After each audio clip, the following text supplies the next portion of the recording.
Boa tarde, bem-vindos ao Jornal das 13. O processo de recenseamento populacional ao nível da cidade de Maputo está a decorrer a meio gás, dado o boicote parcial dos recenseadores em alguns bairros. Os mesmos reivindicam o subsídio de alimentação e outras condições logísticas inerentes ao processo. O terceiro dia do recenseamento geral da população ao nível da cidade de Maputo continua a ser marcado por boicotes parciais de recenseadores ao nível do distrito de Camachequen.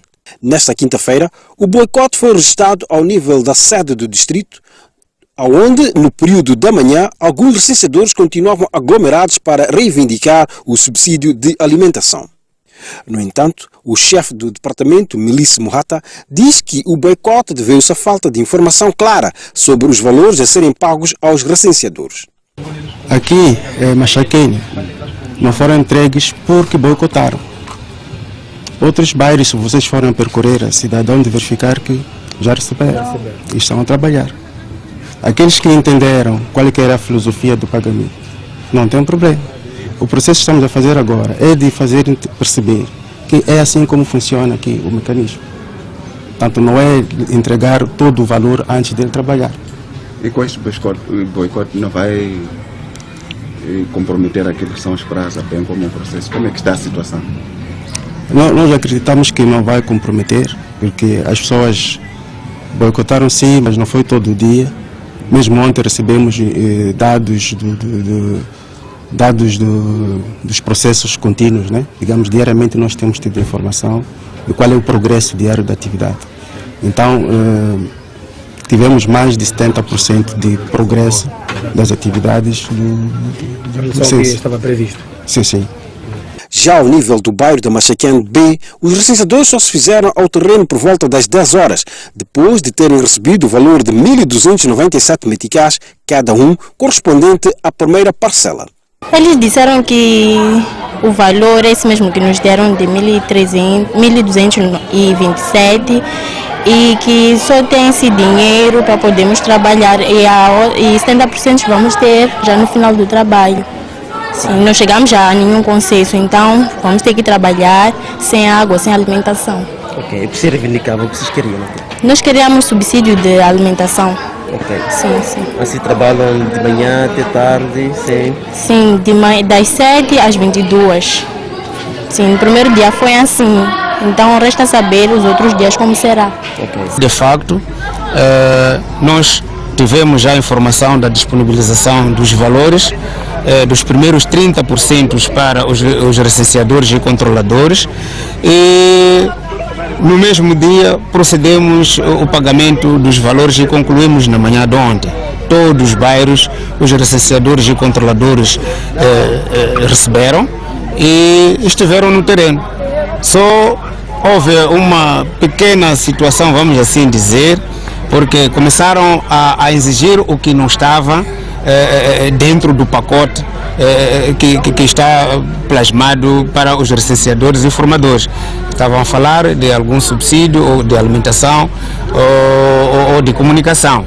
Esses pacotes não estão previstos. Os valores que o distrito recebeu do INE são valores que têm a ver com os 30% e que os últimos 70% iriam receber no último dia, portanto, do trabalho do censo.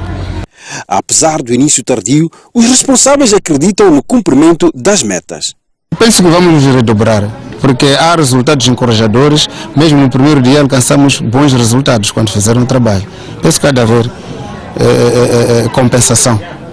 Há de haver compensação.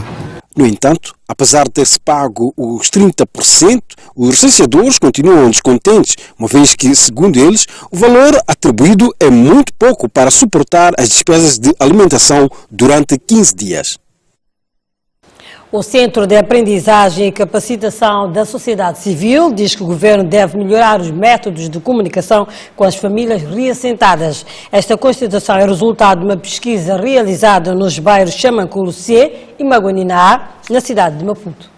numa altura em que, segundo dados da ONU, perto de 73% da população moçambicana vive em reassentamentos informais. O Centro de Aprendizagem e Capacitação da Sociedade Civil desafia o governo a melhorar a comunicação com as famílias reassentadas, bem como pautar pela distribuição equitativa das indenizações em casos de expropriação de terras por interesse público. De uma forma geral, concluiu-se que o processo de interação e comunicação entre as partes não foi, de certa forma, satisfatório. As comunidades afetadas não sentiram muita interação ou participação no processo, a nível de informação das áreas em que seriam alocadas, a própria distribuição dos taiões, a atribuição dos doates e por aí fora. Então não houve muita articulação. Eu acho que o maior problema foi exatamente esse, a falta de articulação. Que haja maior articulação, que o processo de atribuição das compensações sejam equitativas e que reflitam de alguma forma as necessidades dos reassentados. Por seu turno, o investigador do Centro de Análises de Políticas, Joaquim Maloa, diz que o principal problema de desenvolvimento urbano em Maputo é das infraestruturas, pois o crescimento da população não é acompanhado pela construção de infraestruturas sociais. A questão do desenvolvimento urbano é ligada muito à questão das infraestruturas. Nós sabemos que hoje na cidade de Maputo há um crescimento, não é? Um crescimento de habitações e da população que esse crescimento não é respondido com as infraestruturas sociais e isso leva com que há uma sobreposição, não é?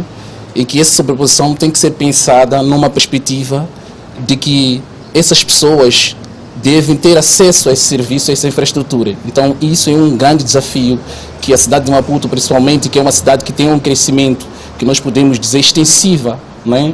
Das suas periferias, que não são acompanhados com serviços nem infraestruturas urbanas. Estas declarações foram feitas durante um workshop que tinha como principal objetivo a apresentação do estudo feito nos bairros de Xamanculo B e Maguanine A, com vista a avaliar o estágio dos processos de reassentamentos no município de Maputo. O Presidente da República, Filipe Nunes, desafia os gestores do Ministério da Ciência e Tecnologia e Ensino Técnico Profissional a apostarem na busca de soluções científicas para a resolução dos problemas no país. Nunes falava esta quarta-feira durante a visita que efetuou a este Ministério em Maputo. O Presidente da República, Filipe Nunes, efetuou nesta manhã uma visita de trabalho ao Ministério da Ciência e Tecnologia, Ensino Superior e Técnico Profissional. Filipe Nunes chegou à sede deste Ministério por volta das 9 horas da manhã, tendo sido recebido pelo Ministro do Pelour, Jorge Nhambio, e pelos restantes funcionários do Ministério. O Ministro da Ciência e Tecnologia, Ensino Superior e Técnico Profissional levou o Presidente a conhecer uma nova plataforma de gestão designada Gov Reunião, que segundo Jorge Nhambio é uma plataforma inovadora que permite a redução de gastos. O ano passado conseguimos reduzir os gastos de 3.946, 3 milhões para 500 mil meticais, porque não utilizamos papel, as apresentações estão todas aqui em sistema eletrónico. Qualquer alteração que nós fazemos aqui na nossa plataforma e com isto nós conseguimos fazer redução de custos. Esperamos que nestes próximos 4 anos nós consigamos poupar o que está no gráfico direito. Filipe Nunes queria mesmo conhecer cada instituição tutelada pelo Ministério da Ciência e Tecnologia, Ensino Superior e Técnico Profissional e conversar com os estudantes e dirigentes. Fê-lo passando pelo Instituto de Bolsas de Estudo de Tecnologias de Informação e Comunicação INTIC e, por fim, o Instituto Industrial de Maputo. Porque podemos montar várias ferramentas que seja uma fresa universal, pode ser uma fresa bifacética, fresa de topo, não só uma única que é universal. E a posição disso pode virar? A posição da morsa pode virar. mas este carro aqui é horizontal e vertical. E por que escolheu esse curso? Porque eu quis fazer uma coisa diferente. Quer fazer uma coisa diferente? Sim, uma coisa que... O que é coisa normal? Uma coisa que me identifica. Esse carro. Se não fizesse isso, seria... Qual é a coisa normal que não é diferente? Química, por exemplo. Cozinhar. Sim. Tá bom. No final do encontro, Filipe Nhusi desafiou os gestores do Ministério da Ciência, Tecnologia, Ensino Superior e Técnico Profissional a apostarem na busca de soluções científicas para a resolução dos problemas da população, pois já não é altura de planificar com base em adivinhas, muito menos esperteza. Vim procurar soluções para governar Moçambique. Os moçambicanos, que é o vosso alvo neste caso, que é o vosso cliente, o vosso paciente, vem queixa-se de falta de água, falta de energia, habitação resiliente ou condigna, da nudez, mas também vocês todos sabem que está-se a queixar num meio concreto onde vive, com uma realidade própria, de capacidades ou não.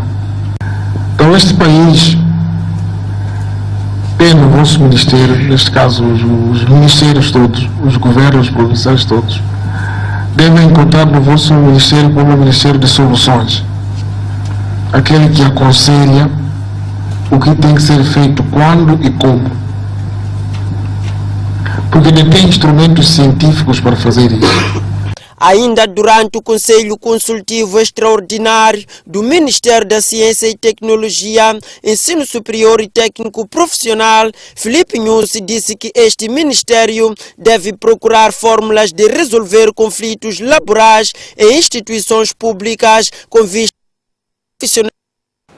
Ainda a propósito da visita do Presidente da República ao Ministério da Ciência, Tecnologia, Ensino Técnico e Profissional, Nhusi disse que é preciso que os académicos preocupem-se cada vez menos em travar conflitos entre eles, pois isto é para os políticos. A eles, os académicos, cabe a investigação científica. Durante o Conselho do Coordenador orientado pelo Presidente da República, Filipe Nhusi, esta quarta-feira, no Ministério da Ciência e Tecnologia, mostrou-se agastado com os recorrentes conflitos entre académicos e centros de investigação. E para ele, conflitos são para políticos. Há uns que preparam o resultado primeiro e há outros que começam com o projeto para atingir um resultado que depois fundamenta. Esses têm um pouco mais de preguiça, mas até dá certo também. Mas os que dizem que querem atingir uma garrafa com essas características, então trabalham tudo para que isso atinja isso tudo. O que eu prefiro mais é esse. Mas há os que trabalham para atingir uma garrafa. Depois, quando atinge a garrafa, pode não ser essa configuração, pode ser outra, como água na marcha. Depois já argumenta, melhora. Queria que esta casa ficasse mais harmonizada, queria que as instituições de estabelecimento do ensino não nos dessem trabalho. Esses problemas que vimos aqui são muitos. Eu não quero nenhum ministro, nem vice-ministro andar ali nas direções nacionais, provinciais, a gerir conflito. Isso não, deixa lá conosco políticos isso. Nhusi defendeu na mesma ocasião a transparência na distribuição das bolsas de estudos pelo Instituto de Bolsas de Moçambique, pois, segundo ele, não há atualmente. Nós queremos ver estudantes que vêm, pode ser do pai qualquer, porque agora não se distraiam muito a dizer que toda gente que vem de Niassa é pessoa de Niassa, que não sei, mas quem é pessoa de Niassa agora? Não há, esse mito está a terminar, mas o fato de levarmos em polos diferentes cria um equilíbrio de pensamento. E mesmo as escolas começam a competir. A pessoa que saiu de Manhanga, a pessoa que saiu de Samora Machel, que saiu de Gongonhana, qual é o rendimento? Há uma competição, uma avaliação prática e não só há um entrosamento de pensamento e de ideias. E equilibra, até melhora a qualidade dessas outras escolas. Então é bom mapear as bolsas, porque agora as últimas visitas que eu fiz, jovens, 80% saem de uma só escola. Só de uma escola. Mesmo que seja de Maputo, mas sai só de uma escola. A fiscalização é outro ponto focado por News e que deve também ser focado pelo Ministério. Vocês fiscalizam um pouco.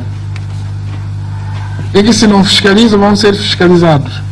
Falei isso para o Ministério da Terra. Saiu à rua, foi buscar troncos. Falei para um outro ministério que não quero dizer agora para não se prepararem as pessoas. Mas já de sair daqui a pouco. Saí para o Ministério da Indústria ao começo, foram nos mostrar que andamos a comer baratas. E sítios onde vocês gingavam lá, ou a conversar muito bem, mas estão a malhar baratas ali. O Presidente da República orientou este encontro depois de ter visitado algumas instituições superintendidas pelo Ministério da Ciência, Tecnologia, Ensino Superior e Técnico Profissional. O Conselho Coordenador do Ministério das Obras Públicas, Habitações e Recursos Hídricos discute formas de melhorar as vias de acesso e abastecimento da água como principal enfoque para a cidade e província de Maputo. Porém, Carlos Boneto diz que as restrições da água vão continuar. As vias de acesso e o abastecimento de água são alguns dos principais problemas da cidade e província de Maputo, principalmente nos últimos tempos em que não tem chovido o suficiente para alimentar os rios e há cada vez mais estradas a danificarem-se, pelo que estes foram tema de debate durante o terceiro Conselho Coordenador do Ministério das Obras Públicas, Habitação e Recursos Hídricos, havido esta quarta-feira. Sobre o abastecimento de água, o Ministro das Obras Públicas e Habitação, Carlos Boneto, disse que a nível da cidade de Maputo o processo está numa situação aceitável e, contudo, existe ainda muita coisa por ser feita a nível dos distritos. Particularmente neste caso de abastecimento de água, nós sempre falamos em termos percentuais de cobertura e observando aquilo que são as zonas rurais e as zonas urbanas. Nas zonas urbanas estamos bem, dentro daquilo que são as previsões, estamos ainda muito aquém naquilo que são as zonas rurais. Nas zonas urbanas, cerca de 70% a 75%, e nas zonas rurais estamos a cerca de 40% a 45%. Visto que o cenário continua crítico, o ministro diz que as restrições no fornecimento de água em alguns bairros da cidade de Maputo e de Matola vão continuar, mas existe uma luz no fundo do túnel. Já não é proposta. As restrições continuam, principalmente para a agricultura e também para o racionamento que sempre temos usado até os meios de comunicação para continuar a dizer aos utilizadores de água para fazê-lo de uma maneira mais racional, porque ainda não saímos da zona crítica e vamos prever aquilo que vai acontecer. Mas conforme eu dizia, as ações de emergência estão em curso, por isso é que estamos a falar de abertura de 46 novos furos, estamos a falar de recuperação ou reabilitação de 22 sistemas de abastecimento de água nas zonas de Maputo e limítrofes, sempre numa perspectiva de termos mais fontes de água para que possamos portanto, acautelar esta próxima época chuvosa. A nível da província de Maputo, as operações para ultrapassar o problema estão mais à frente. Isto é, foram construídas 28 fontes de abastecimento de água em 5 distritos, segundo Olga Manjate, que falava em representação do governador da província de Maputo, Raimundo Diomba. Importa referir que na componente de abastecimento de água foram construídas 28 fontes, sendo 5 em Matutuine, 9 em Maracuene, igual número em Manhissa e 5 em Namacha. Dada a situação da seca e estiagem e para entender as diferentes finalidades, como é o caso do abastecimento de água às populações para o consumo humano, abeberamento de animais, irrigação de hortícolas, construímos adicionalmente 26 furos, destes 3 foram transformados em mini-sistema e os restantes em furos multiuso. A escassez de água poderá prolongar-se por um período considerável, uma vez que o Instituto Nacional de Meteorologia prevê seca na região sul do país. Falando em representação do governador da província de Maputo, Raimundo Diomba, Olga Manjate, disse que o governo local interveio na manutenção de estradas e construiu 28 furos nos distritos de Matutuine, Maracuene, Manhissa e Namacha. A problemática das vias de acesso e do abastecimento de água na cidade de Maputo e Matola são uma realidade, pelo que serviram de temas de debate no Conselho Coordenador do Ministério das Obras Públicas, Habitação e Recursos Hídricos.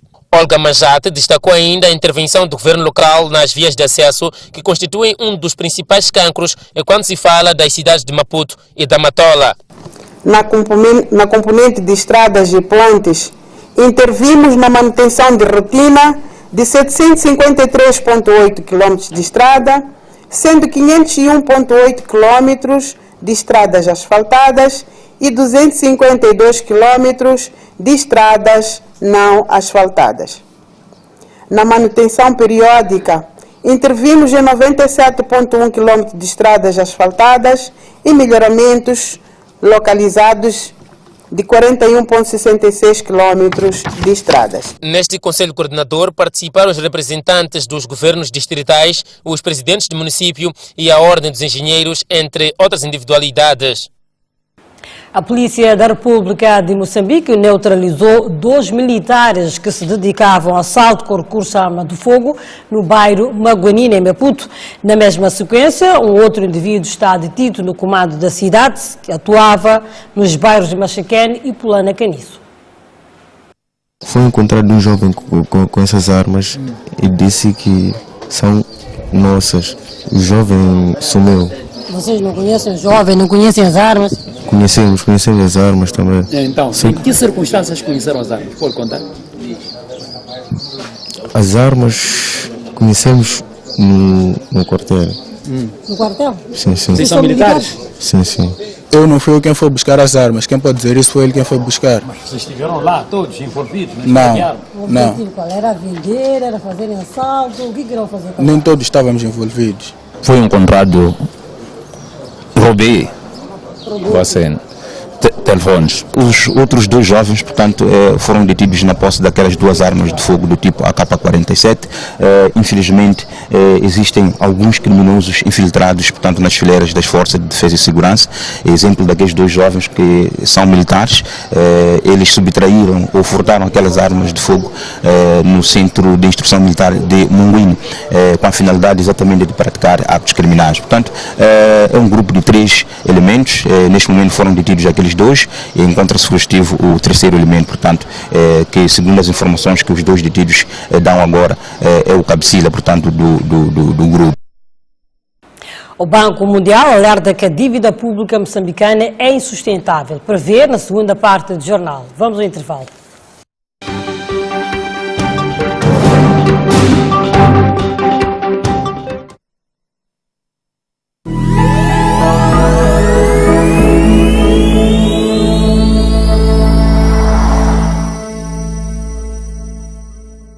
Água na marcha é de fonte mineral, nosso orgulho nacional, nosso próprio DNA, engrandece a nossa nação.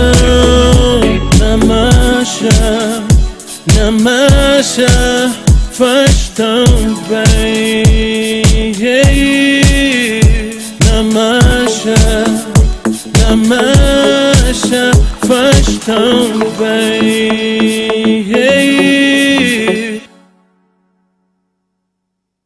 Já imaginaste ter tudo junto em teu poder?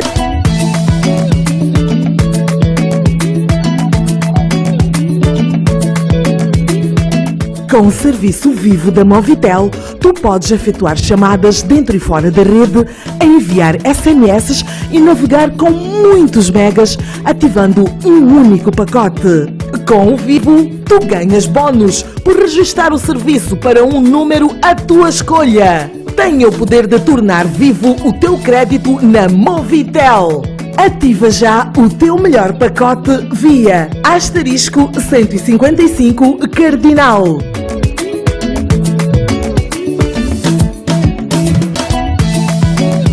Movitel. Em todo lugar, a todo momento. Vem aí o 4º recenseamento geral da população e habitação. De 1 a 15 de agosto, vamos todos contar Moçambique. É o momento certo para sabermos quantos somos o número de habitantes. Onde vivemos, no campo, na vila, na cidade, entre outros. Como somos, idade, sexo, grau parentesco, como vivemos, tipo de casa, material de construção. A definição de políticas públicas para o desenvolvimento do país está nas suas respostas. De 1 a 15 de agosto, vamos todos contar Moçambique.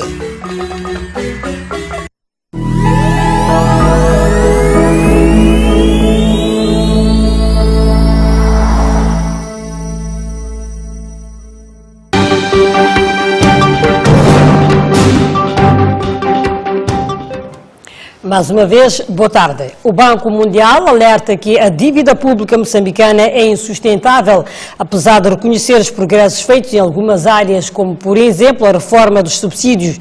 Esta instituição financeira mundial alerta ainda que os recentes cortes nos investimentos estão a afetar os setores sociais e económicos.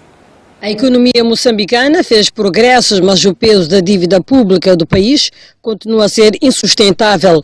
O alerta é dado pelo Banco Mundial, que considera que o ajustamento orçamental tem sido limitado e defende que reestruturar a dívida é fundamental para restabelecer a estabilidade financeira de Moçambique. A instituição reconhece os progressos de Maputo em áreas como a reforma dos subsídios, mas sublinha que a fatura com os salários da função pública continua a ser uma fonte de pressão significativa sobre o orçamento e que os recentes cortes no investimento público estão a afetar os setores sociais e económicos. A chamada de atenção do Banco Mundial foi feita um dia depois da instituição ter destacado que a economia moçambicana está a dar sinais de recuperação, lembrando que o crescimento do produto interno bruto no primeiro trimestre de 2017 foi mais do dobro do que no último trimestre do ano passado.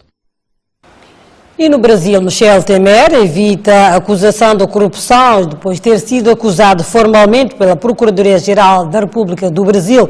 Na noite da quarta para quinta, a Câmara Baixa do Congresso do Brasil decidiu pelo arquivamento do processo. Michel Temer evita a acusação de corrupção.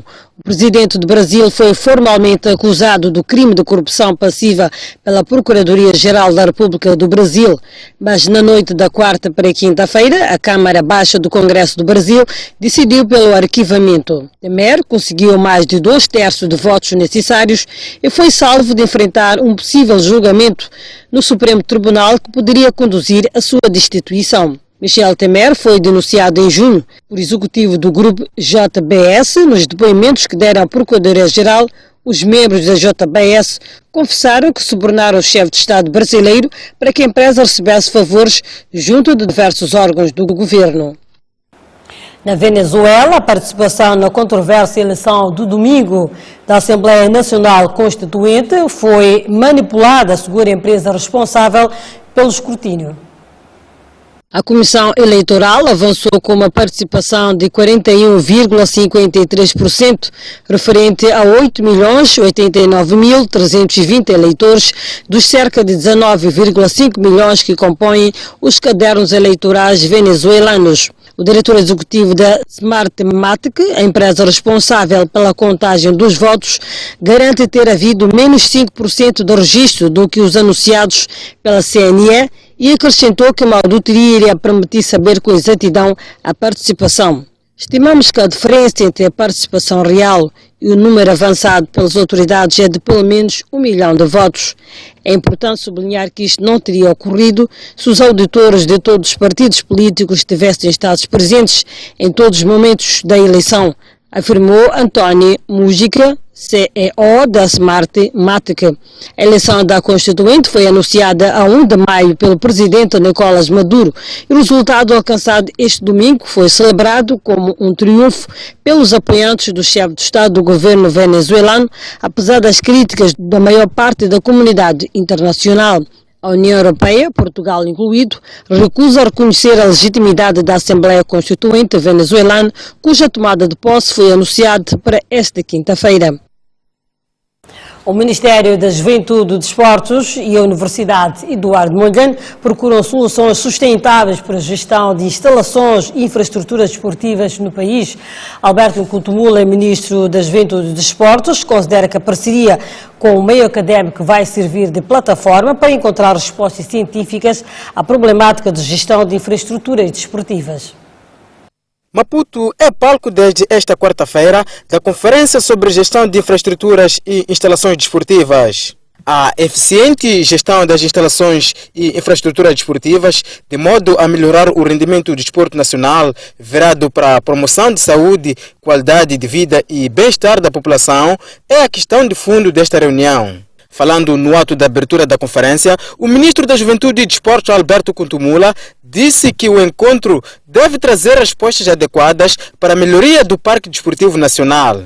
Como principal propósito da realização deste evento, visamos aqui proporcionar um momento de reflexão teórico-metodológica e de produção de conhecimento com base em critérios científicos e assim lograrmos o processo de gestão adequado às nossas instalações e infraestruturas desportivas, desde o seu marco conceitual até a fase da sua manutenção. Portanto, esperamos que este encontro venha a ser uma plataforma de contribuição para a definição de estratégias e políticas de planificação, construção e gestão assentes na interação entre as diferentes entidades intervenientes nas áreas ligadas às infraestruturas desportivas e académicas. Com vista ao maior alcance dos resultados esperados com a realização desta conferência, é de capital importância a disseminação das ideias que dela emanarão, através de diversos meios e suportes, incluindo a publicação de uma brochura a ser disponibilizada aos diferentes níveis de interesse. Arsênio Sarmento, diretor-geral do Fundo de Promoção Desportiva, que também aproveitou da ocasião para fazer uma radiografia sobre o estágio das instalações e infraestruturas desportivas do país, disse que a gestão e a rentabilização do parque desportivo são uma inquietação para os gestores moçambicanos. Houve investimento na reabilitação de infraestruturas, houve construção de infraestrutura desportiva. No entanto, a gestão é um processo que temos que continuar a olhar por esse lado. Gestão, olhando também na perspectiva de rentabilização.